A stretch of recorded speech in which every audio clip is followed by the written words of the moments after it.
Guys வீடியோக்குள்ள போகிறதுக்கு முன்னாடி வீடியோ லைக் பண்ணிட்டு பாருங்கள், சப்ஸ்கிரைப் பண்ணிட்டு பாருங்கள். இந்த எபிசோட் ஸ்டார்டிங்கில் பார்த்தீங்கன்னா ஹீரோயினுக்கு வந்துட்டு எல்லா உண்மையும் தெரிஞ்சிருக்கும். ஹீரோ வந்துட்டு அண்ணனுக்கு இந்த மாதிரி நெக்கடாக ஃபோட்டோ அனுப்பிச்சது எல்லாமே தெரிஞ்சிருக்குமா, ஃபீல் பண்ணிட்டு இருப்பா. அப்போ கூட வந்துட்டு மேனேஜர் இருப்பார். இங்கே பாரு, நீ நடந்த நினச்சதை ஃபீல் பண்ணிட்டு இருக்காத, நீ வீடியோ பார்த்துக்கலாம், நீ உன் ஹெல்த்தை பார்த்துக்கோ அப்படின்னு சொல்லிட்டு வந்து அட்வைஸ் பண்ணுவாரா. நம்ம ஹீரோயினுக்கு வந்துட்டு இல்லை நான் எப்படி ஏமாந்தேன்னு தெரியல, அவன் என்கிட்ட வந்துட்டு எவ்வளோ ட்ரூவாக வந்து பேசினான்னு தெரியுமா அப்படின்னு சொல்லிட்டு ஹீரோயின் வந்துட்டு அந்த ட்ராமாலேருந்து வெளியே வர முடியாத மாதிரி தவிச்சிட்டு இருப்பான். இங்கேயும் தடா வருவான், அவன் வந்து திட்ட ஆரம்பிச்சிருவான். நீ எப்படி வந்துட்டு அவனை நம்பி வந்து இந்த ஐஸ்லாண்டுக்கு போனேன் அப்படின்னு சொல்லிட்டு வந்து திட்ட ஆரம்பிச்சிருவான். சொல்லு இதுக்கான வந்து ஜோவை தான் ரீசனா அப்படின்னு சொல்லிட்டு வந்துட்டு அண்ணன் வந்து கேட்பான். ஹீரோயின் வந்துட்டு அமைதியாக தான் இருப்பான். இந்த மாதிரி நீ எப்படி நம்பி போன அப்படின்னு சொல்லிட்டு திருப்பி கேட்டுட்டு இருப்பானா. நம்பிட்டேன், ஏதோ நம்பிட்டேன் அப்படின்னு சொல்லிட்டு வந்து அழுதுட்டு இருப்பான். அதை பாரு, அவனை நம்பாத, அவன் கொஞ்சம் அயோக்கியம் அப்படின்னு சொல்லிட்டு தடா சொல்லிட்டு இருப்பான். இங்கே பார்த்தீங்கன்னா ஹீரோ வந்துட்டு வீட்டுக்கு வருவானா. அப்போ கரெக்டாக வந்துட்டு பேட்சாவோட அப்பா என்ன பண்ணுவானா, அடியால் வச்சு நம்ம ஹீரோ வந்துட்டு கூப்பிட்டு வர சொல்லியிருப்பாங்க ஒரு ஃபேக்ட்ரி மாதிரி. அவன் வந்து ஹீரோ வந்து ஃபஸ்ட்டு வரமாட்டேன்னு சொல்லுவான். அந்த அடியில் என்ன பண்ணுவானா, ஹீரோ வந்து அடிச்சு இழுத்துட்டு போவாங்க, போய் கட்டி வச்சிருப்பாங்க. அவர் தான் வந்துட்டு வர சொல்லியிருப்பார் போல். அவர் என்ன சொல்கிறான்னா, ஒரு அப்பாவோட ஃபீலிங்ஸ் வந்துட்டு உனக்கு என்னன்னே தெரியல அப்படின்னு சொல்லுவார். உடனே ஹீரோ என்ன சொல்லுவானா, எனக்கு நான் சின்ன வயசாக இருக்கும் போதே அப்பா வந்து இறந்து போயிட்டேன், அதனால் எனக்கு அப்பாவோட ஃபீலிங்ஸ்லாம் ஒன்றும் பெருசாக தெரியாது அப்படின்னு வந்து சொல்லுவானா. இங்கே பாருடா, நான் வந்துட்டு என் பொண்ணு மேலே அவ்வளோ அன்பு வச்சுருக்கேன். நான் உன்ட்ட கேட்டேன், என் பொண்ணை வந்துட்டு நீ என்கேஜ்மெண்ட் பண்ணுறதுக்கு ஓகேவான்னு சொல்லிட்டு நான் உன்ட்ட பர்மிஷன் கேட்டேன், நீ அப்போ ஓகேன்னு சொல்லிட்டு இப்போ என்ன வந்துட்டு நீ இந்த மூணு கூட வந்து இந்த மாதிரி பண்ணிகிட்ருக்க அப்படின்னு சொல்லிட்டு வந்துட்டு கேட்பாரு. எனக்கு என்னோட பொண்ணோட சந்தோஷம் தான் முக்கியம், நான் எவ்வளோ பெரிய ஆளுன்னு உனக்கு தெரியும், நான் என்னால் என்ன பண்ண முடியும்னு உனக்கு தெரியும்ல அப்படிங்கும்போது தெரியும் அங்கிள் அப்படி சொல்லுவானா. என்ன அங்கிள்னு புதுசாக பேசுகிற, என்ன அங்கிள்லாம் கூப்பிடாத, நான் உனக்கு அப்பா, அதை மறந்துடாத அப்படின்னு சொல்லுவாங்க.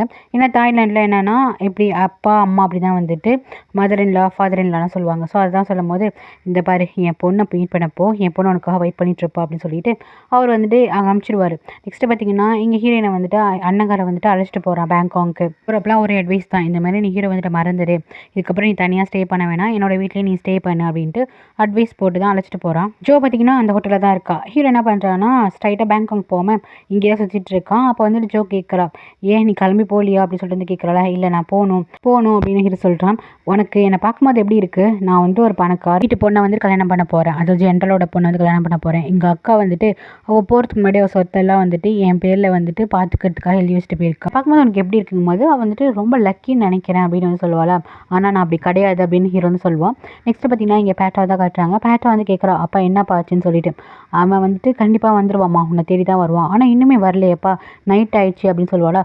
இல்லை அங்கே ஒரு பொண்ணு இருக்கால, ஒரு டாம் பாய் மாதிரி, அவள் கூட வந்துட்டு கிளப்பில் இருக்கான், ஆச்சு 24 ஹவர்ஸ் வாட்ச் பண்ணுறதுக்கு ஆள் விட்ருக்கான் போல் இந்த அப்பங்காரன், அந்த பொண்ணு கூட தான் இருக்காங்க போது என்னது அந்த பொண்ணு கூட இருக்கலாம் அப்படின்னு சொல்லிட்டு இவங்களுக்கு வந்து கோவம் வருது. உடனே எப்படிப்பா விடலாம், நீ வந்துட்டு ஹீரோ வந்து அடிச்சு இழுத்துடுவா அப்படிங்கிற மாதிரி பேசுகிறாளா. உடனே வந்துட்டு அவங்க அப்பா சொல்கிறாங்க, இங்கே பாருப்பா, நீ என்ன தான் வந்துட்டு ஒரு உமனை வந்துட்டு ரொம்ப டாமினேட் பண்ணனா எந்த பையனுக்குமே பிடிக்காது, ஏன் அப்போ எடுத்துக்கோ, யாராச்சும் டாமினேட் பண்ணால் சுத்தமாக பிடிக்காது, கொஞ்சம் விட்டு கொடுத்துட்டு போ, அவன் வழிக்கு நீ போ, அவனை வந்து சாஃப்டாக ஹேண்டில் பண்ணு அப்படின்னு அவங்க அப்பா வந்து அட்வைஸ் பண்ணிட்டு இருப்பாரு. நெக்ஸ்ட்டு ஹீரோயின் வீட்டுக்கு வந்துடுவாங்களா. அப்போ வந்து கேட்பா, நீ ஏன் ஜோ வந்துட்டு அழைச்சிட்டு வரல, நீ ஜோ மேலே கோவமாக இருக்கியா அப்படின்னு சொல்லிட்டு ஹீரோயின் வந்துட்டு அண்ணன் கிட்ட கேட்கும்போது அண்ணன் வந்துட்டு ஆமாம் அவன் மேலே கோவமாக தான் இருக்கேன் அப்படின்னு வந்து சொல்லுவான். நெக்ஸ்ட் ஹீரோயின் வந்து ரூமுக்கு போயிட்டு அந்த ஃபேக்காக ஒரு மோதிரம் வந்து ரெடி பண்ணி போட்டிருப்பாங்களே ஒரு மேரேஜ் மாதிரி, ஸோ அதை வந்துட்டு கழட்டி வச்சுட்டு இருப்பா அழுதுட்டு. இங்கே வந்துட்டு ஹீரோ என்ன பண்ணுவானா, ட்ரிங்க்ஸ் பண்ணிட்டு இருப்பானா. அப்போ வந்துட்டு ஜோ கேட்பா, இந்த மாதிரி நீ அவ கூட நெக்கடாக இருக்க ஃபோட்டோ வந்து தடாக்கு எதுக்கு அமிச்சு அப்படின்னு சொல்லி கேட்கும்போது, நான் வந்துட்டு ஹீரோயினை வந்து ஹர்ட் பண்ணுறதுக்காக அனுப்பிவிடல, நான் தடா வந்து ஹர்ட் ஆகணும் அதுக்காக அமுச்சு விட்டுங்கும்போது, அப்போ வந்து ஜோ கேட்பா, ஓ இப்போ சந்தோஷமாக இருக்கியா தடாக்கு அமுச்சு விட்டுட்டுங்கும்போது, இல்லை ஹீரோயின் வந்து என்னை மிஸ் அண்டர்ஸ்டாண்டிங் பண்ணிக்கிட்டா அப்படின்னு வந்து சொல்கிறான். ஆக்சுவலி உன் மனசில் என்ன தாட் ஓடுதுன்னே தெரிலங்க, தடாவை கஷ்டப்படுறது தான் இந்த மாதிரி பண்ணிட்டு இருக்கியா, ஹீரோயினை வந்துட்டு இந்த மாதிரி பழி வாங்கிட்டு இருக்கியா அப்படின்னு ஜோ வந்துட்டு கரெக்டாக பாயிண்ட்டை கேட்குறா. ஹீரோ வந்துட்டு ஆமாம் எனக்கு வந்துட்டு தடா வந்துட்டு சஃபர் ஆகணும் அப்படின்னு வந்து சொல்கிறான், அதுக்காக நான் எந்த எல்லைக்கு வேணால் போவேன் அப்படின்னு சொல்கிறான். எந்த எல்லைக்கு வேணால் போவேன் உன்கிட்ட கூட அப்படின்னு சொல்லிட்டு ஒரு மாதிரி பேசுகிறாங்க. இதை கேட்டுமே ஜோ வந்துட்டு என்னடா இவன் எப்படி பேசுகிறான் அப்படிங்கிற மாதிரி இருக்குது. ரொம்ப ட்ரிங்க்ஸ் பண்ணிடுறானா. அங்கேயே ட்ரிங்க்ஸ் பண்ணி விழுந்ததுக்கப்புறம் இவன் என்ன பண்ணுறா, தன்னோட ரூமுக்கு வந்துட்டு ஃப்ரெண்டு மூலியமாக அழைச்சிட்டு போகிறான். ஸோ வந்து கேட்குறான், எதுக்கு வந்துட்டு இவன் அழைச்சிட்டு வந்தேன்ட்டு, எனக்கு தெரிஞ்சவங்க தான் அப்படின்னு சொல்லிட்டு ஃப்ரெண்டுக்கிட்ட சொல்கிறான். சரி எதுக்கும் சேஃபாக இருந்துக்கோன்னு சொல்லிட்டு போகிறான். அதுக்கப்புறம் இவன் வந்துட்டு ஹீரோ பார்த்து சிரிக்கிறா. இவளுக்கு ஏதாச்சும் ஃபீலிங்ஸ் இருக்கான்னு தெரில. நெக்ஸ்ட்டு பார்த்தீங்கன்னா ஜெண்டர் என்ன பண்ணுறான்னா, பொண்ணு கால் பண்ணி ஐ திங்க் ஹீரோ வந்துட்டு பேங்காக் வந்துட்டுருக்கான் அப்படின்னு சொல்லிட்டு இன்ஃபார்ம் பண்ணதுக்கப்புறம், யார் கூட, அதான் அந்த டாம் பாய் கூட தான் வந்துட்டுருக்கான் தெரிஞ்சதுக்கப்புறம் இவளுக்கு வந்துட்டு கோவம் வருது. அதுக்கப்புறம் ஹீரோ தான் காட்டுறாங்க. ஹீரோவும் ஜோ வந்துட்டுருப்பாங்களா. அப்போ வந்துட்டு நான் ரொம்ப நைட் ட்ரிங்க்ஸ் பண்ணிட்டேனும், அதான் ரூமில் வந்து ஸ்டே பண்ணி வச்சுருக்கும் போது ஆமாம் அப்படின்னு வந்துட்டு சொல்லுவாளா. நான் உன்கிட்ட எதுவும் அத்துமில்லை இல்லை, உன்கிட்ட எதுவும் செக்ஸ் வச்சுக்கிட்டேனா அப்படின்னு சொல்லிட்டு கேட்கும்போது ஹீரோயின் வந்துட்டு ஜோ சொல்வா, இல்லை அப்படிலாம் ஒன்றும் கிடையாது, அந்த அளவுக்குலாம் ஒன்றும் போகலை அப்படின்னு வந்து சொல்லுவாள். ஒரு கட்டத்தில் அந்த மாதிரி போயிடுச்சுன்னா என்ன பண்ணுவா அப்படின்னு சொல்லிட்டு ஹீரோ கேட்பானா. ஏன் உனக்கு அந்த மாதிரி தாட் ஏதாச்சும் இருக்குதா அப்படின்னு சொல்லிட்டு ஜோ கேட்பா. இல்லை கேட்குறேன் ஜஸ்ட் அப்படின்னு சொல்லிட்டு கேட்கும்போது இல்லை என்னோட கண்ட்ரோல் எனக்கு தெரியும் அப்படின்னு வந்து சொல்லுவாள். நெக்ஸ்ட் பார்த்தீங்கன்னா பேட்ரா என்ன பண்ணுறான்னா தடாக்கு வந்துட்டு கால் பண்ணி எங்கே உன்னோட கேர்ள் ஃப்ரெண்ட் அந்த பொண்ணு எங்கே அப்படின்னு சொல்லிட்டு கேட்கும்போது உடனே என்ன சொல்லுவானா தெரியல அப்படின்னு சொல்லுவானா. சும்மா போய் சொல்லாத, அவள் பேங்காக்கில் வந்துட்டு என்னோட பாய் ஃப்ரெண்டு ஃபியான்ஸி கூட தான் இருக்கா, எனக்கு தெரிஞ்சு அவங்க 2 பேருமே ஸ்லீப் பண்ணியிருப்பாங்க தான் தோணுது அப்படின்னு சொல்லிட்டு இவன் கொஞ்சம் ஏற்றி விடும் போது தடாக்கு வந்து கோவம் வந்துடும். கரெக்டாக அந்த நேரம் பார்த்துட்டு இவன் ஸ்பீக்கரில் போட்டு தான் ஃபோன் பேசிகிட்டு இருப்பான். கரெக்டாக ஹீரோயின் வந்துடுவான். ஸோ இவங்க பேசுறது எல்லாமே ஹீரோயின் வந்து காதில் வாங்கிட்டு தான் இருப்பாள். தடாக்கு வந்து கோவம் வரும், தேவையில்லாமல் நீ ஜோ பற்றி தப்பாக பேசாதுன்ட்டு. அவள் அப்படிப்பட்ட பொண்ணு தான், என்னோட ஃபியான்ஸி கூட எத்தனை பேர் தான் ஸ்லீப் பண்ணுவீங்க, தங்கச்சியும் அப்படி தான் பண்ணுறா, அவளும் அப்படி தான் பண்ணுறான்னு சொல்லிட்டு ஏற்றி விட்டுருவா. நெக்ஸ்ட்டு பார்த்தீங்கன்னா வீட்டுக்கிட்ட வந்தோடனே வந்து கேட்பா, நீ தடா பழி வாங்கிறதுக்கு தான் இந்த மாதிரி என்கிட்ட வந்து பேசி ட்ரை பண்ணுறியாங்கும் போது மேபி இருக்கலாம். சிலத்துக்கு தடாவை ஹர்ட் பண்ணால் அவன் கூட க்ளோஸாக இருந்தால் கூட அவன் ஹர்ட் ஆவானே, எனக்கு சான்ஸ் கிடைக்கிறப்போ நான் அதையும் பண்ணுவேன் அப்படின்னு வந்து ஹீரோ சொல்கிறான். இந்த பார்ப்பா இதெல்லாம் நீ என்கிட்ட வச்சுக்காது அப்படின்ட்டு சொல்லுவாள். இவன் எந்த எல்லைக்கு வேணால் போகலாம் ரெடியாக இருக்கான் போல ஹீரோ. நெக்ஸ்ட்டு பார்த்தீங்கன்னா வீட்டில் ட்ராப் பண்ணும்போது தடா வந்து பார்ப்பான்.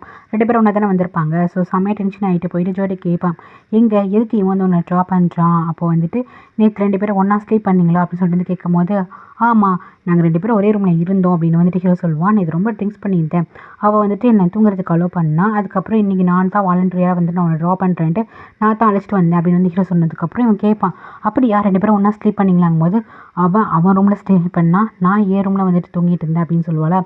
நீ எதுக்கு இந்த மாதிரி பண்ணுற ரோட் பண்ணுறான்னு சொல்லிட்டு 2 பேருக்கும் சண்டை வரும். ஃபஸ்ட்டு இங்கேருந்து போடா, நீ வந்துட்டு என்னோட லவர் லைஃப்லேருந்தும் ஹீரோயின் லைஃப்லேருந்தே போ அப்படின்னு சொல்லிட்டு இருக்கும்போது கரெக்டாக ஹீரோயின் வந்துடுவா. ஹீரோயின்ட்ட பேசுறதுக்காக போவான். இங்கே பாரு நீ மிஸ் அண்டர்ஸ்டாண்டிங் பண்ணிக்கிறேன், நான் ஃபோட்டோ அமிச்சது உண்மை தான், அதுக்கு வேறு ரீசன் இருக்குது, ஆனால் உன் மேலே இருக்க ஃபீலிங்ஸ் வந்துட்டு உண்மை அப்படின்னு சொல்லிட்டு பேசும்போது கரெக்டாக வந்து தடா வந்துட்டு ஸ்டாப் பண்ணிவிடுவான். அந்த இடத்துக்கு பேட்ரா வந்துடுவான். பேட்ரா வந்தாலுமே என்ன பண்ணுவான்னா கரெக்டாக இவள்கிட்ட போயிட்டு ஜோகிட்ட போய் சண்டை போடுவான். என் பாய் ஃப்ரெண்டு கூட நீ என்னடி பண்ணன்னு சொல்லிட்டு 2 பேருக்கு சண்டை வந்துட்டுருக்குமா, இப்படியே வந்து ஸ்டாப் பண்ணால் அதுக்கப்புறம் டக்குன்னு ஹீரோயின் நிற்கிறாள். ஸோ ஹீரோயின் வந்துட்டு அடிக்கிறதுக்காக வருவாள். அப்புறம் வந்துட்டு எல்லா 2 பசங்களும் வந்து தடுக்க ஆரம்பிச்சிருவாங்க. என்ன பண்ணுறேன் ஃபஸ்ட்டு ஆளை அழைச்சிட்டு போடா அப்படின்னு சொல்லிட்டு தடா வந்துட்டு தள்ளி விடுவான். அதுக்கப்புறம் வந்துட்டு காரில் 2 பேர் வந்துட்டு இருக்கும்போது நீ இந்த மாதிரி பண்ணுறக்கும் போது நீ என்ன நினச்சிட்ருக்க, நீ வந்துட்டு ஹீரோயின் கூட வந்துட்டு இந்த மாதிரி ஸ்டே பண்ணுவேன் எல்லாமே பார்த்துட்ருப்பானா, நீ வந்துட்டு என்னையும் அடிச்சிருக்கேன்னு சொல்லிட்டு பயங்கரமாக வந்து சண்டை போட்டே வருவாள். உடனே வந்து இந்தப்பா நான் தான் உன் கூட என்கேஜ்மெண்ட் பண்ணிட்டேன்னு நீ ஏன் இந்த மாதிரி டவுட் பண்ணிகிட்டே இருக்க, எனக்கும் ஹீரோயினுக்கும் ஒன்றும் கிடையாதுன்னு சொல்லிட்டு இருக்கும்போது பொய் சொல்லாதுன்னு சொல்லி தடா சொல்லிட்டு இருப்பா. அப்போது நீ இதை மாதிரி நம்பலை அப்படின்னா நான் என்கேஜ்மெண்ட் வந்து ஸ்டாப் பண்ணிடுவேன் அப்படின்னு வந்துட்டு சொல்லுவானா. அப்போ நீ நிறுத்திடுவியா அப்படின்னு சொல்லிட்டு இவளுக்கு வந்து கோவமாக இருக்கும். என்ன பண்ணணும் தெரியல, ஹீரோவை எப்படி கண்ட்ரோல் பண்ணணும் தெரியல, கத்திக்கிட்டே வருவா, சண்டை போட்டே வருவா. இங்கே நம்ம ஹீரோயின் வந்து கேட்குறான், இந்த மாதிரி 2 பேரும் வந்துட்டு ஒன்றா ஸ்டே பண்ணிங்களா, 2 பேரும் ஸ்லீப் பண்ணிங்களாங்கும் போது சே அப்பெல்லாம் உனக்கு கிடையாது, அவன் ரொம்ப ட்ரிங்க்ஸ் பண்ணியிருந்தான், நான் ரூமில் போய் விட்டேன் அவ்வளோதான் அப்படின்னு சொல்லுவாள். நெக்ஸ்ட்டு பார்த்தீங்கன்னா எங்கள் ஹீரோ வந்து தனியாக ஒரு டிடெக்டிவ் வச்சுருந்து செக் பண்ணிட்டு இருப்பான். அந்த மாதிரி தடா வந்துட்டு இங்கெல்லாம் போனால் வந்தான் அப்படிங்கிறது February 14th அப்போ அதில் வந்து ஒரு சிசிடிவி கேமரா வந்து கிடச்சிருக்கோம் போல். ஸோ இதை வந்து லாயர்கிட்ட பேசிகிட்டு இருக்கும்போது காட்டுறாங்க. இவங்க 2 பேரும் வந்துட்டு இன்றைக்கி நைட் ஒன்றா இருந்திருப்பாங்க போல். கேட்குறா இதேமாதிரி நம்ம எப்போதுமே ஒன்றா இருக்கலாமா அப்படின்னு சொல்லிட்டு வந்து ஹீரோட்ட கேட்குறா. இங்கே பாரு நான் அதை பிரேக் பண்ணிட்டு தான் உங்க கூட இந்த மாதிரி இருக்கேன், எப்போதெல்லாம் சான்ஸ் கிடையாது அப்படின்னு ஹீரோ வந்து சொல்கிறான். நெக்ஸ்ட்டு பார்த்தீங்கன்னா ஹீரோயின் வந்துட்டு ரெஸ்டாரண்ட்டில் போயிருப்பா. யார் ஜோ கூட தான் வந்திருப்பா. ஆனால் அங்கே பார்த்தீங்கன்னா கரெக்டாக ஹீரோ வந்து நிற்பான். ஜோ தான் வந்து வர வச்சிருப்பா போல். ஹீரோயின் வந்துட்டு பேச மாட்டேன் அப்படின்னு சொல்லிட்டு எஞ்சி போவாளா. ஹீரோ வந்துட்டு இல்லை எனக்கு கொஞ்சம் எக்ஸ்பிளைன் பண்ணுறதுக்கு டைம் கொடு, நான் பேசுகிறேன், அந்த ஃபோட்டோ ஏன் நான் அமிச்சேன் அப்படின்னா உங்கள் அண்ணன் ஹர்ட் ஆகணும் அதுக்காக தான் அமிச்சேன், மற்றபடி உமையில் இருக்க அன்பு லவ் எல்லாமே அது உண்மை தான் அப்படின்னு சொல்லிட்டு திருப்பி பழைய எப்படி வந்துட்டு ஹீரோ பேசுவானா. அப்போ ஹீரோயின் வந்துட்டு அதுக்காக நீ என்ன எக்ஸ்ட்ரீம் வேணால் பண்ணுவியா, என்னோட ஃபீலிங்ஸை வந்து நீ பார்க்கவே மாட்டியா அப்படின்னு சொல்லிட்டு ஹீரோயின் வந்து கேட்பா. இல்லை ப்ளீஸ் என்னை வந்து புரிஞ்சுக்கோ, நீ என் மேலே கோவப்படாது அப்படின்னு சொல்லிட்டு இவ திருப்பி எக்ஸ்பிளைன் பண்ண வருவானா. அப்போ வந்து ஹீரோயின் வந்து கையை காட்டுவான். பாரு அந்த இடத்துல நடந்தது எல்லாமே வந்துட்டு ஃபேக் தான், ஸோ நீயும் ஃபேக்கு தான், இந்த ரிங்குமே ஃபேக் தான், நான் கழட்டி எரிஞ்சிட்டேன் அப்படின்னு சொல்லிட்டு ப்ளீஸ் என்னை ஃபாலோ பண்ணாது அப்படின்னு ஹீரோயின் வந்து போவான். அதுக்கப்புறம் ஜோக்கிட்ட வந்துட்டு நீ போதும் 2 பேரும் சேர்த்து வைக்கிறதுக்கு மேட்ச் மேக்கராக இருக்காத, விட்டுரு அப்படின்னு சொல்லிட்டு ஜோகிட்டையுமே சொல்லிட்டு போவா. நெக்ஸ்ட்டு ஹீரோயின் வந்துட்டு ஆஃபீஸ் போனால் அப்போ தான் தெரியும் இவளை வந்து சஸ்பெண்ட் பண்ணி வச்சிருப்பா பேட்ரா. பட் ஹீரோயினால் ஏற்றுக்கவே முடியாது, ஏன்னா இவன் நல்ல ஒர்க் பண்ணுறவ. ஸோ பர்சனல் விஷயத்தை கொண்டு வந்துட்டு ஆஃபீஸ் ஒர்க்கில் வந்துட்டு போட்டிருக்கா அப்படின்னு சொல்லிட்டு கோவத்தில் என்ன பண்ணுவானா, இல்லை நான் வந்துட்டு பேட்ரா பார்த்துட்டு பேசணும் அப்படிங்கும்போது மேனேஜர் கேட்பார், ஷூரா நீ வந்துட்டு பார்த்து பேசுறியாங்கும் போது ஆமாம் நான் பார்த்து பேசுகிறேன் அப்படின்னு சொல்லிட்டு 2 பேரும் என்ன பண்ணுவாங்க மீட்டிங் ஹாலில் போய் வெயிட் பண்ணுவாங்க. அந்த இடத்துக்கு பேட்ரா வருவாங்க. இது சஸ்பெண்டில் இருக்கே நீ எப்படி வந்துட்டு ஆஃபீஸ்க்குள்ளே வந்த அப்படின்னு சொல்லிட்டு கேட்பாளா. அப்போ எந்த ஹீரோயின் கேட்பாங்க, பாரு ஒர்க் வேறு பர்சனல் ஒர்க் வேறு, இது ரெண்டுத்தையும் போட்டு நீ வந்துட்டு மிங்கிள் ஆகிக்காத. இந்த கம்பெனியில் நான் இவ்வளோ தூரம் வரதுக்கு நான் எந்த அளவுக்கு ஒர்க் பண்ணியிருக்கேன்னு தெரியுமா அப்படின்னு வந்து ஹீரோயின் கேட்பேன். அப்போ மேனேஜரும் சப்போர்ட் வரும்போது ஹீரோயின் சொல்லுவான், இல்லை நான் பேட்டரை நான் தனிப்பட்ட முறையிலே பேசிக்கிறேன் அப்படிங்கும்போது, சரி இப்போது நீங்கள் வெளியே போயிடுங்க, நான் வந்துட்டு ஹீரோயின் தனிப்பட்ட முறையிலே பேசிக்கிறேன்னு சொல்லிட்டு ஹீரோயின் வந்து கேட்கும்போது, ஏன் என்னை வந்துட்டு இந்த மாதிரி பண்ணீங்கும்போது, ஆமாம் எனக்கு உன்னை பிடிக்கல, உன் மூஞ்ச பார்க்க பிடிக்கல, கொஞ்ச நாளைக்கு வேலைக்கு வராது அப்படின்னு சொல்லிட்டு வந்து பேசுவாளா. உங்களோட பர்சனல் விஷயத்தெல்லாம் வந்து தூக்கி வந்து இங்கே போடாதீங்கும் போது, என்ன பர்சனல், நீ என்னோட பாய் ஃப்ரெண்டை வந்துட்டு மயக்க பார்ப்ப, அவனை நீ செடியூஸ் பண்ண பார்ப்ப, நான் வந்துட்டு உன்னை இங்கே வேலைக்கு வச்சுக்கணுமா, வேண்டாம் என் கம்பெனியில் நீ இருக்க வேண்டாம் அப்படிங்கும்போது 2 பேருக்கும் வந்து திரும்பி மாற்றி மாற்றி வந்துட்டு சண்டை வரும். நான் இங்கே சிஓ, நான் சொல்கிறதா நீங்கள் கேட்கணும்னு சொல்லிட்டு பல்லான்னு அரைவாளா. ஹீரோயினை வந்துட்டு நீ என்ன அடிக்கிறியா அப்படின்னு சொல்லிட்டு 2 பேரும் மாற்றி மாற்றி அடிச்சுப்பாங்க. இந்த விஷயம் வந்துட்டு வெளியெல்லாம் தெரிஞ்சதுக்கப்புறம் பேட்ரா அப்பா அதுக்கப்புறம் எல்லாரும் வந்துருவாங்க. இவளை கண்ட்ரோல் பண்ணிட்டு, பேட்ரா நீ ஃபஸ்ட்டு இங்கேருந்து போ அப்படின்னு சொல்லிட்டு அவங்க அப்பா என்ன பண்ணுவாருன்னா அவரை அமுச்சு வச்சுட்டு ஹீரோயின் கிட்ட வந்துட்டு, இங்கே பாரு உன்னோட சஸ்பென்ஸ் எல்லாம் வந்து நான் கேன்சல் பண்ணிக்கிட்டேன், நீ வேலைக்கு வரலாம். ஆனால் ஒரு விஷயம், நீ வந்துட்டு ஒர்க் பண்ணுற ஒரு டிசைனர் தான், நீ வந்துட்டு பாக்ஸர் கிடையாது இங்கே வந்து சண்டை போடுறதுக்குன்னு சொல்லிட்டு ஹீரோயின்ட்ட சொல்லிட்டு போவார். அவர் அதுக்கு மேலே ஹீரோயின்ட்ட எதுவும் பேச மாட்டார். ஹீரோயின்கா ஓகே இந்த ஓரளவுக்கு ஜென்ரல் சப்போர்ட் பண்ணுறாருன்னு சொல்லிட்டு ஹீரோயினுக்கு லைட்டாக வந்துட்டு சந்தோஷமாக இருக்கும். ஏன்னா இவரோட ஒர்க்கை தான் அவர் பார்த்துருப்பாரு. தான் பொண்ணுக்கிட்ட போய் சொல்லுவார், இங்கே பாரு நீ வந்து பர்சனல் விஷயத்தை கொண்டு வந்து ஆஃபீஸில் போடாது, இந்த கம்பெனிக்கு நான் உன சிஓவாக போட்டிருக்கேன், நீ பொறுப்பாக நடந்துக்கும் போது அப்பா ப்ளீஸ் ஃபேஸ் என்னால் பார்க்க முடியாது, அதை பார்க்குறப்பெல்லாம் ஹீரோ கூட ஸ்லீப் பண்ண தான் ஞாபகம் வருதுங்கும் போது, இங்கே பாருமா எல்லாத்துக்கும் ஒரு பொறுமை வேணும், நீ கண்ட்ரோலாக இரு, எது இருந்தாலுமே வந்துட்டு ரூடாக ஹேண்டில் பண்ணாது, இந்த மாதிரி போயிட்டே இருந்துச்சுன்னா நம்ம எம்ப்ளாயெல்லாம் இழந்துருவோம். ஹீரோயின் வந்து நல்ல ஒரு எம்ப்ளாயி, ஸோ அவளால் நம்ம கம்பெனிக்கு நிறைய பெனிஃபிட் இருக்குது, கொஞ்சம் யோசி அப்படின்னு சொல்லிட்டு மனசு அப்படியே மாற்றுவார். நெக்ஸ்ட்டு இவன் என்ன பண்ணுவானா, ஹீரோ கால் பண்ணி நீங்கள் நைட்டு டின்னருக்கு வீட்டுக்கு வரீங்களா அப்படின்னு சொல்லிட்டு கேட்கும்போது ஹீரோ வந்து ஓகேன்னு சொல்லிட்டு வருவான். பார்த்தீங்கன்னா அங்கே ஒரு வந்துட்டு செக்ரட்டரி இருப்பாங்க, அவங்க வந்துட்டு அவங்க அப்பாவோட செக்ரட்டரி போல பிஏன்னு வச்சுக்கோங்க. ஸோ வந்துட்டு இந்த மாதிரி உங்களுக்காக ஃபுட்டெல்லாம் அரேஞ்ச் பண்ணியிருக்கோம் உட்காருங்கன்னு சொல்லிட்டு அவங்க என்ன பண்ணுவாங்கன்னா எல்லாமே எடுத்து வைக்க சொல்லுவாங்க. அப்போது வந்துட்டு கேட்பா, இன்னைக்கு நைட் நீங்கள் தான் ஸ்டே பண்ண போகிற ஓகே தானேங்கும் போது ஹீரோ வந்து ஓகே அப்படின்னு சொல்லுவான். அப்போ வந்து ஜென்ரலாக வந்து உட்காந்துருப்பாங்க, எல்லோரும் வந்துட்டு சாப்பிட்டுட்டு இருப்பாங்களா. அப்போ வந்து கேட்பாரு, இந்த மாதிரி என்னப்பா நீ இப்படியே வந்துட்டு அலைஞ்சா நல்லாவா இருக்கும், என்னோட ஃப்யூச்சர் மருமகனாக போகிறேன், ஸோ வந்துட்டு நீ ஏதாச்சும் ஜாபில் வந்துட்டு நிரந்தரமாக உட்காரணும்ல, ஃபோட்டோகிராஃபர் வந்து உன்னோட ஃபேஷனாக வச்சுக்கோ, பட் நாளைக்கு என்னோட கம்பெனிக்கு வா, நான் உனக்கு வந்துட்டு ஒரு போஸ்டிங் போட்டு தரேன் அப்படின்னு சொல்லிட்டு அவர் அப்படியே டோட்டலாக வந்துட்டு கண்ட்ரோல் பண்ணிட்டு இருக்காரு. பேட்ராவும் ஆமாம் நல்லது, அப்பா வந்துட்டு இந்த மாதிரி பண்ணுறது நல்லதான் அப்படிங்கிற மாதிரி தலையாட்டுவாளா. ஹீரோக்கா கடுப்பாக வரும். நெக்ஸ்ட்டு பார்த்தீங்கன்னா நைட் இங்கே ஸ்டே பண்ணுற மாதிரி தானே இருக்குது, இவன் என்ன பண்ணுவானா அப்படியே சாஞ்சிட்டு, சரி நம்ம 2 பேரும் ஒன்றா குளிக்கலாமா அப்படின்னு சொல்லிட்டு வந்து கேட்பா. இவளுக்கு இதே தான் வேலையாக இருக்கும் போல். உடனே வந்துட்டு இல்லை நானே போய்க்கிறேன், நானே வந்து தனியாக குளிச்சிக்கிறேன் அப்படின்னு சொல்லிட்டு ஹீரோ வந்துட்டு போய் என்ன பண்ணுவானா தனியாக குளிச்சுட்டு இருப்பான். அப்பயே விட மாட்டா, வந்து என்ன பண்ணுவானா ஹீரோ கிட்ட வந்துட்டு சும்மா நோய் நோய் வந்துட்டு பேசிகிட்டு இருப்பா. ஏன் ரொம்ப டல்லாக இருக்க, இது வந்து ஒரு நல்ல பிளான் தானேங்கும் போது, இல்லை வேண்டாம் எல்லாமே கொஞ்சம் ஓவராக போகிற மாதிரி இருக்குங்கும்போது, ஏன் எல்லாமே உன் நல்லதுக்கு தாங்கும் போது, இல்லை சரியில்லை நான் ஏதோ ரொம்ப இதாக இருக்க மாதிரி இருக்குங்கும் போது, அப்போல்லாம் உனக்கு கிடையாது, உன்னை யார் கண்ட்ரோலில் வச்சுருக்கா, அப்போல்லாம் உனக்கு கிடையாது, நீ ஒரு நல்ல ஜாபில் இரு, ஃபோட்டோகிராஃபி வந்து சைடில் பண்ணிட்டு அவ்வளோதான் அப்படின்னு சொல்லிட்டு வந்துட்டு இது பண்ணிட்டு இருப்பாள். அவனை வந்து மனசை மாற்றிட்டு இருக்கும்போது உடனே வந்துட்டு, நீ இந்த மனசெல்லாம் மாற்றாத, எனக்கு வந்துட்டு பிலீவே கிடையாது, நான் மூக்கிட்ட போய்ட்டு வந்து இந்த மாதிரிலாம் பண்ணிகிட்ருக்கேன்னு சொல்லிட்டு டக்குன்னு ஏஞ்சி போயிடுவான். இவளுக்கு ஒரு மாதிரி இருக்கும். நெக்ஸ்ட்டு இங்கே தடா பார்த்தீங்கன்னா கிளப்பில் வந்துட்டு எவ்வளோ காசு விட்டுட்டு இருக்கான், மேலே மேலே வந்து விளையாண்டுகிட்டே இருக்கிறான், லாஸ் ஆகிட்டே இருக்கிறான்.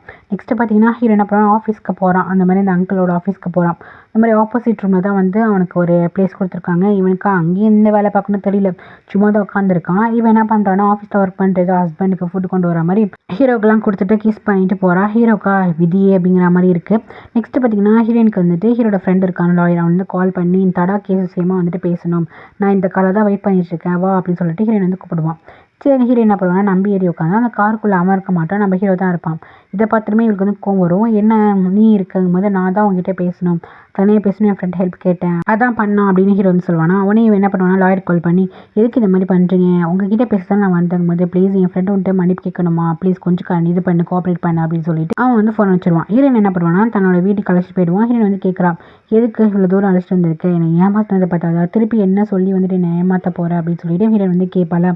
ஹீரோ வந்துட்டு இல்லை நான் ரொம்ப டயர்டாகிட்டேன், நான் வந்துட்டு எக்ஸ்பிளைன் பண்ணி ரொம்ப டயர்டாகிட்டேன், நான் அந்த பிக்சர் எடுத்துக்கூடாது தான், நான் அதை வந்துட்டு அண்ணனுக்கு அனுப்பிச்சிடக்கூடாது தான், நான் ஏன் பண்ணேன்னா அது என்னோட ஒரு ஈகோ, உங்கள் அண்ணனை வந்து வெறுப்பேற்றணும், உங்கள் அண்ணன் டென்ஷன் ஆகணும், அதுக்காக தான் பண்ணினேன் அப்படின்னு சொல்லிட்டு இவன் ரொம்ப எமோஷனலாக பேச ஆரம்பிப்பான்.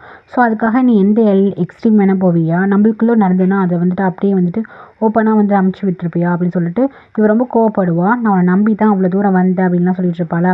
இங்கே பாரு எனக்கு புரியுது, நான் உங்ககிட்ட சாரி கேட்டுக்கிறேன், இதுக்கப்புறம் வந்து எனக்கு ஒன்றையும் நான் டிஸ்டர்ப் பண்ண போகிறது கிடையாது, பேட்டா அந்த என்கேஜ்மெண்ட்டையும் கால் ஆஃப் பண்ணிவிட்டு நான் பிரேக்கப் பண்ணிக்க போகிறேன் பேட்ரா கூடயும். போதும் நான் வந்துட்டு எங்கள் அக்காவை நினச்சி ரொம்ப கஷ்டப்பட்டுட்ருக்கேன். நான் என்ன பண்ணுறேன் ஏது பண்ணுறேன்னு எனக்கு தெரியல அப்படின்னு சொல்லிட்டு அப்படியே புலம்ப ஆரம்பிப்பான். ஹீரோயினுக்கு என்னடா இவன் இந்த மாதிரி கிவ் அப் பண்ணிட்டேன் அப்படிங்கிற மாதிரி இவன் எப்போதும் பேச மாட்டானே, இப்போ வந்து கிவ் அப் பண்ணுற மாதிரி பேசுகிறானே, இவளுக்கு வந்து ஆச்சரியமாக இருக்குது. நான் ஏன் இப்படி எங்கள் அக்கா அமையணும், நீ ஏன் தடோட சிஸ்டராக இருக்கணும், நம்ம 2 பேரும் ஏன் லவ் பண்ணணும், இப்படி ஏன் ஹர்ட் ஆகணும், நான் ஏன் உன்னை ரிவெஞ்ச் எடுக்கணும்னு நினைக்கிறேன்னு சொல்லிட்டு அவன் அப்படியே புலம்ப ஆரம்பிப்பானா. இதெல்லாம் பார்த்தனுமே வந்துட்டு இவன் ஏதோ ஒரு ட்ராமாவில் தான் இருக்கான் அப்படின்ட்டு இவன் நினச்சிடா. சரி சரி நீ எதுவும் பேசாத, கம் டவுன் ஆகும்போது இல்லை வேண்டாம், நான் நிறையா பாவம் பண்ணியிருக்கேன், நிறைய தப்பு பண்ணியிருக்கேன், போதும் என்னால் யாரும் வந்து சஃபர் ஆக வேணாம் அப்படின்னு சொல்லிட்டு இவன் என்னன்னா ரொம்ப சென்டிமெண்ட்டாக பேசிகிட்டு இருக்கான். இவளுக்கா என்னடா இது, இவனை இவ்வளோ கஷ்டப்படுறானேன்னு சொல்லிட்டு இவன் என்ன பண்ணுறான்னா, சரி நீ திருப்பி வந்து சாரி கேட்க வேணாம், நான் அவனை மன்னிச்சிட்டேன் அப்படின்னு சொல்லிட்டு மன்னிச்சின்னு சொல்லும் போதெல்லாம் ஓகே வீடு இதை பார்த்துக்கலாம் அப்படின்னு சொல்லிட்டு டக்குன்னு என்ன பண்ணுவான்னா, லவ் இல்லை டக்குன்னு ஹக் பண்ணிவிடுவான். இவனுக்கும் அந்த ஃபீலிங்ஸ் இருக்குது. ஆனால் அப்பப்போ வந்து அந்த ஈகோ வந்துட்டு இந்த ரிவெஞ்ச் எடுக்கணும் அப்படிங்கிறது வந்துட்டு அப்பப்போ வந்துட்டு எட்டி பார்த்துட்ருக்கு ஹீரோக்கு. அப்புறம் பார்த்தா இவங்க 2 பேரும் திருப்பி ஒன்றா வந்துடுறாங்க போல். அப்போ ஹீரோயின் வந்து கேட்குறா, என்ன இப்படியே தான் போயிட்டுருக்கோமான்னு கேட்கும்போது, இங்கே பாரு நம்மளுக்காக வந்துட்டு இந்த வீடு வேணாம் வேறு வீடு பார்க்கணும் அப்படிங்கும்போது ஹீரோயின் வந்து சிரிக்கிறா. இது வந்துட்டு இப்படியே போயிட்டுருக்கோம்மா, எனக்கு வந்து சரியில்லை, கொஞ்சம் பயமாக இருக்குது அப்படின்னு ஹீரோயின் சொல்லுவாள். இல்லை நம்ம கொஞ்ச நாள் தான், நான் வந்து உன்னை தான் ட்ரூவாக லவ் பண்ணிகிட்ருக்கேன், உன்னை வந்து என்னால் விட முடியாதுன்னு சொல்லிட்டு இவன் பழைய மாதிரியே பேசுகிறான். இவனோட டேர்ம்ஸ் என்னன்னா, பேட்ரா வந்து கல்யாணம் பண்ணிக்கணும், ஹீரோயினை வந்துட்டு மிஸ்ட்ரஸாக வச்சுக்கணும், ஹீரோயினுக்கு வந்துட்டு எந்த லைஃப்பும் இருக்கக்கூடாது, இதுதான் இவனோட பிளானாக இப்போ வரைக்கும் போயிட்டு இருக்குது. ட்ராமா வரைக்கும் இதுதான். இவனுக்கு வந்து உள்ளார வந்து ட்ரூ அன்பு இருக்குது, இருந்தாலுமே அப்பப்போ இந்த ரிவெஞ்ச் எடுக்கணும் அப்படிங்கிறது வந்து அப்பப்போ எட்டி பார்த்துட்ருக்கு. ஹீரோயின் லைஃப் வந்து ஸ்பாயில் பண்ணிட்டு தான் இருக்கான். உங்களுக்கு என்ன தோணுது வந்து டெக்ஸ்ட் பண்ணுங்கள். எல்லாருக்குமே ஹாப்பி நியூ இயர். இது ஸ்டார்டிங்கே சொல்லியிருக்கணும், டிலேயாக சொன்னதுக்கு சாரி. Take care.